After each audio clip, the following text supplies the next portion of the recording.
If you want to enable or disable Type to Siri on iPhone 17e, first of all, we need to open Settings. Over here in Settings, we should be able to scroll down a little bit, and of course we should be able to find Apple Intelligence and Siri. So let's go over here. After that, we need to go to Talk and Type to Siri. So let's go ahead and open this, and then we should be able to find Type to Siri option, which we can easily enable or disable by tapping on this switcher.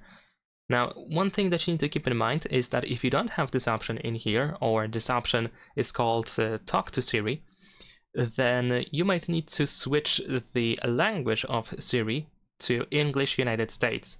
Previously, I had English United Kingdom and I didn't have that option for some reason.